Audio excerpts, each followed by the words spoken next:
प्रशिक्षक मित्र बनतो आणि भगिनी त्या 1 ते 3 तारखेच्या दरम्यान जे प्रशिक्षण ऑर्गनाईज केलं होतं त्याबद्दल सर्वात प्रथम मी सरांचे मनपूर्वक आभार मानतो। तसेच जे कॉलेजचे जे मॅनेजमेंट होतं त्यांचे आभार मानतो, कारण इथं आल्यानंतर मला लक्षात आलंच नाही की आम्ही कुठं आहोत। एकदम निसर्गरम्य वातावरणामध्ये आणि एकदम हसी खेळीच्या वातावरणामध्ये आमचे प्रशिक्षण पूर्ण झालेलं आहे। त्यामुळे या सर्व प्रशिक्षणाची जी शिदुरी आहे त्यामध्ये मिळालेली शिदुरी घेऊन आम्ही आता घरी जाणार आहोत आणि येणाऱ्या काळामध्ये आम्ही आमच्या गाव हे पाचने आणि महिला स्नेह करणार आहोत।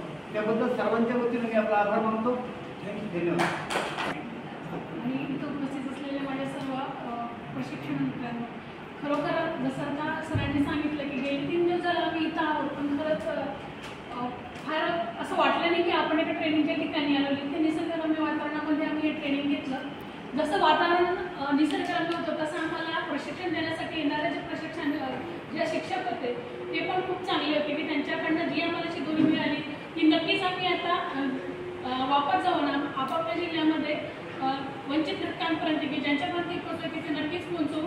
आणि हे सगळं करत असताना एवढ्या सगळ्या लोकांसाठी मॅनेजमेंट करणं ही काही सोपी गोष्ट नाही आहे। खरोखर जरी पोळे सरांच्या मार्गदर्शनाखाली ते काम सुरू ट्रेनिंगचं काम केलेलं आहे, आपण प्रशिक्षण घेतलेलं आहे, पण खरं तर गेले 3 दिवस चालू होते वानखेडे सरांची आम्ही धावपळ बघतोय। सरांच्या सोबतच असलेले 3 लोक कोणाला जेवण व्यवस्थित मिळते की नाही, कोणाला काही आजारपण आहे का, गाडीची अव्यवस्था आहे का, राहण्याची अव्यवस्था आहे का, कुठे कोणाला काही कमी पडते का, कोणाला गाडी आहे की नाही, त्या ठिकाणी पाणी आहे की नाही, या सगळ्या गोष्टींचं सरांनी खरंच अगदी आम्ही जरी वयाने मोठे असलो तरी सरांनी एका पालकाचं काम या ठिकाणी केलेलं आहे। आणि याच्यामुळे प्रत्येक प्रशिक्षणार्थी इथं चांगलं प्रशिक्षण घेऊन तो जातोच आहे, पण त्याच्यासोबत या प्रशिक्षणामध्ये असलेलं जी चांगली वागणूक आहे ती खरंच खूप वाखाणण्यासारखी आहे।